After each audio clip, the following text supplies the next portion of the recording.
Simonas Čechavičius iš tikrųjų yra turbūt reikšmingiausias 18 amžiaus abiejų tautų respublikos dailininkas. Ir čia yra ganėtinai svarbu, kad 16-17 amžiuje apskritai iš abiejų tautų respublikos kilusių dailininkų yra mažuma ir tiek valdovas, tiek didikai ar vyskupai, tai yra žmonės, kurie funduoja kažkokius tai meno kūrinius. Ne tik tapytojus, bet ir kitus įvairius kūrėjus kviečiasi iš užsienio. Ir būtent 18 amžiuje su Čechavičiaus kūryba apskritai atsiranda toks dalykas kaip vietinio menininko fenomenas, kad vietinis menininkas pradedamas traktuoti kaip lygiavertis tiems, kurie atvyksta iš užsienio. Tai būtų ne per drąsu pasakyti, kad Simonas Čechavičius apskritai yra abiejų tautų respublikos garsiausias tapytojas, kartu žinoma su savo motiniu Pranciškumi Smuglevičiumi. Tai jeigu vienas jau eina į klasicizmą, tai Simonas Čechavičius dar yra baroko dailininkas, ir todėl tai yra tikrai žymiausias abiejų tautų respublikoje kūręs baroko tapytojas, tai jis kilęs yra iš Lenkijos, tačiau taip pat kūrė Lietuvos didžiojoje kunigaikštystėje. Tai yra skirtingose teritorijose, tiek dabartinėje Lietuvos teritorijoje, tiek Baltarusijos teritorijoje, tiek ir Lenkijoje bei Ukrainoje. Tikrai žinom, kad jis gimė 1689 metais, būtent prieš savo krikštą keletą dienų. Jis šiaip yra kilęs iš miestiečių. Jo tėvas buvo Krokuvos auksakalys, bet toliau jau mes patenkame tokią hipotezių pasaulį, kur auksakaliai dažniausiai būdavo vienas turtingiausių amatininkų cechų mieste. Bet ar konkrečiai Simono Čechavičiaus tėvas buvo vienas iš turtingiausių amatininkų, mes jau pasakyti negalime. Tiesą pasakius, net nelabai galim pasakyti, kaip jisai papuola pas Pranciškų Maksimilijoną Osolinskį, kuris tampa pirmuoju Simono Čechavičiaus patronu, globotoju. Ir tiesą pasakius, tiek mes žinome, kad Simonas Čechavičius pas Osolinskį visų pirma netapė, bet dainavo kapeloje. Bet iš tikrųjų, ar ne, kodėl būtent į Romą Pranciškus Maksimilijonas Osolinskis išsiunčia Simoną Čechavičių, pasakyti yra labai labai sunku. Pirmoji jo tokia biografija parašyta dar žmogaus, kuris Simoną Čechavičių pažinojo, tai yra Konstantinas Smuglevičius. Rašė, kad 30-aisiais iš Romos išvyko ir Romoje praleido 20 metų. Tai tiesiog skaičiuojama, kad 1710 metai yra tas laikas, kada Simonas Čechavičius į Romą atvyksta. Apie tapybos laikotarpį Romoje mes žinome šiaip jau pakankamai nedaug. Nežinome netgi tokių paprastų faktų, pas ką jis mokėsi.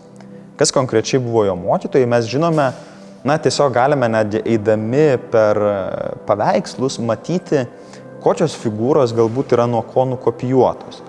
Yra keli kūrėjai, kurių įkvėpimo iš jų sėmėsi Simonas Čechavičius ir mes juos labai konkrečiai galime įvardinti. Tai net jeigu pažvelgsim į mūsų parodose esančius paveikslus, labai galima lengvai matyti, kad tarkim viena figūra yra nukopijuota nuo Rafaelio. Ir Rafaelio ta figūra, kuri yra nukopijuota nuo Rafaelio, per kelis paveikslus Simono Čechavičiaus keliauja, tik tai yra keičiamos spalvos ar ne kažkiek keičiami plaukai ten ar panašiai, bet tikrai labai aiškiai matosi, kad jis kopijuoja kelis menininkus. Ir tai nėra gyvi tuo metu buvę menininkai, tai čia reikėtų įvardinti 3. Aš jau minėjau Rafaelį, taip pat yra Gvidas Renis ir taip pat yra Rembrantas. Tai Rembrantas, jo tapyba irgi pakankamai dažnai remiasi Simonas Čechavičius. Jis nesiremia tais tapytojais betarpiškai. Jis dažniausiai mato ne jų paveikslus, bet graviūras. Kažkokias tai grafikos darbus, kurie yra atspausdinti knygose. Tai būtent tuos darbus matydamas, jis juos bando perpiešti, įkomponuoti į savo paveikslus. Tas kūrėjas, kuris matyt suformavo Simono Čechavičiaus stilių, ar tiksliau, tas stilius yra artimiausias tam kūrėjui, tai yra Karlas Marata. Tikrai mes matom, kad ganėtinai panašus yra Simono Čechavičiaus stilius ir Karlo Maratos stilius. Ir kas Maratai yra ypač būdinga, tai yra tai, ką ir profesorė Vaišvilaitė vadina tuo klasicizuojančiu baroku. Tai yra barokas, kuris jau juda link klasicizmo. Taip, tai yra ganėtinai sudėtingos kompozicijos, daug figūrų, daug įvairių foninių elementų. Apskritai kalbant apie Romos mokyklą, turbūt reikia pabrėžti, kad visiškai kitaip negu Renesanso metu, Romos mokykla tuo metu yra visiškai dominuojanti. Ir todėl labai logiška, kad tas pats Osolinstis Čechavičių siunčia ne į Boloniją, kur tas pats Gvidas Renis kūrė, ir kur galbūt Čechavičiui būtų patikę ne į Veneciją, ne į Florenciją, bet konkrečiai į Romą, nes tuo metu tai yra tikrai tokia meninio pasaulio, bent jau Italijos žemėse sostinė.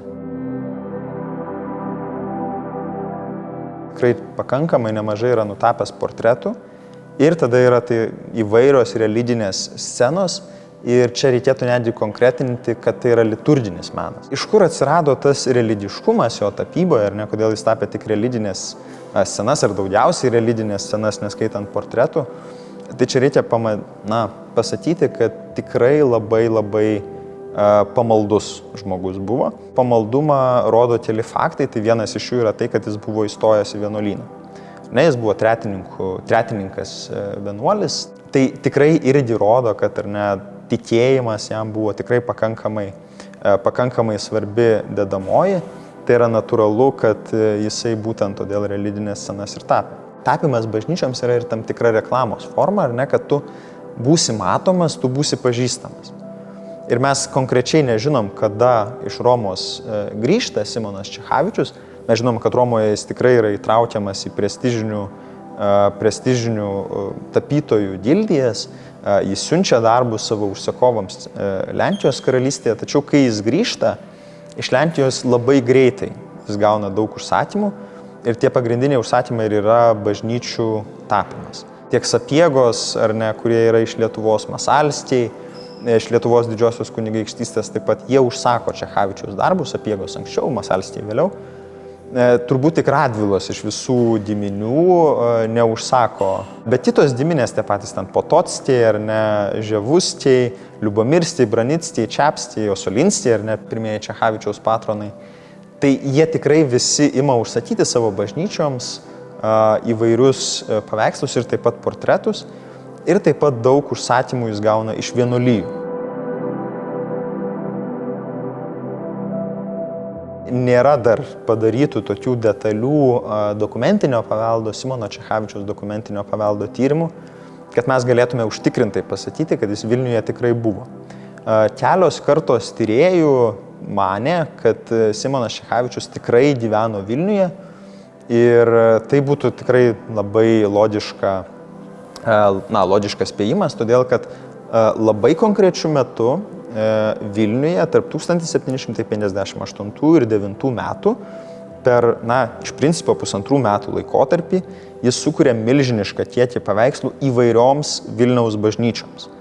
Tai ir Švento Kazimiero bažnyčia, turbūt vertingiausias ciklas buvo sukurtas Kotrynos bažnyčiai, vienuolyno bažnyčiai, taip pat jėzuitų bažnyčioms, kitoms jau Kazimiero minėjau, taip pat Rapolo bažnyčiai, Švento Ignaco Lojolos bažnyčiai, vizitėms, misionieriams, Augustinijonų vienuolynų. Tai tikrai labai daug bažnyčių jisai čia ištapo. Veikiausiai, kad jis Vilniuje tikrai buvo ir būtent tarp 1758-59 metų. Tai jau pakankamai garbaus amžiaus, toks zenitas turbūt jo populiarumo, kada jisai atvyksta į Vilnių. Tai jeigu reikėtų įvardinti tokį garsiausius jo kūrinius, tai tikrai yra Kotrynos bažnyčios darbų ciklas ir Švento Benedikto, Šventos Scholastikos darbai išsiskiria savo kokybę ir ką mes galim tarp kitko matyti, kad po to, čia sunku dabar pasakyti, ar po to, ar prieš tai yra nutapytos mažesnės tų altorinių paveikslų, kurie buvo šoniniuose altoriuose Kotrynos bažnyčios, tai yra Benedikto ir Scholastikos, yra nutapyti mažesni paveikslai, kurie buvo būtent Ževuskio nupirkti ir Pidhirciuose saugoti. Ir aišku, pats įspūdingiausias turbūt jo kūrinys Lietuvoje buvo Kotrynos bažnyčios centrinis altorius, kur yra švenčiausioji trejybė vaizduojama, tai tikrai labai įspūdingas paveikslas, kuriame labai daug perspektyvos sudėtingų sprendimų, kadangi tas altorius yra pakankamai aukštai pakeltas. Tai tikrai labai įspūdingas darbas ir ko galim pasidžiaugti, kad neseniai į Kotrynos bažnyčią šitas paveikslas sugrįžo.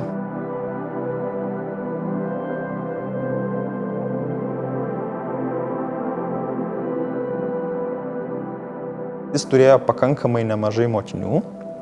Dalis tų mokinių buvo kilę iš Lenkijos, tai pavyzdžiui Hjacintas Olesinstis, Simono Čechavičiaus sesuo išteka už Hjacinto Olesinskio ir Hjacinto Olesinskio duktė Regina išteka už Lukos Muglevičiaus. Lukas Muglevičius taip pat tampa Simono Čechavičiaus mokiniu, be to, kad su kitu mokiniu tuo Olesinskiu susidiminiuoja. Ir matytas santykis tarp Smuglevičių giminės ir Simono Čechavičiaus tikrai buvo labai tamprus. Lukos Muglevičiaus du tokie žymesnieji sūnus, tai yra Antanas ir Pranciškus, taip pat yra Simono Čechavičiaus mokiniai. Tai jis tikrai palieka tą įspaudą ir Lietuvos dailėje, tačiau žinoma, ne visą laiką aišku pasakyti, mes aiškiai žinome, ar tikrai jisai pats, ar ir per kitus kažkokius menininkus ta įtaka, ta pati Romos įtaka atėjo. Ką Čechavičiaus fenomenas rodo, kad vietiniai menininkai jau populiarėja, jie yra vertinami taip pat kaip užsieniečiai, būtų verta jį prisiminti. Jis tikrai buvo Lietuvoje, tikrai kūrė ir tikrai paliko tą antspaudą Vilniaus bažnyčiose. 18 amžiuje Vilniuje tai yra visiškas ekonominio, socialinio pakilimo laikotarpis. Ir dažnai bažnyčios yra perstatomos. Žinome Glaubicą, pagrindinį architektą. Tai tuos altorinius paveikslus naujiems Glaubico kuriamiems altoriams būtent Čechavičius ir kūrė. Tai mes tikrai galim matyti simbiozę tam tikrą to Vilniaus baroko ir Čechavičiaus atvežto to klasicizuojančio Romos baroko. Tai kaip fenomenas pats, jisai tikrai yra įdomus, tikrai yra vertingas ir turbūt labiau mes jį turėtume pažinti, prisiminti, saugoti ir panašiai.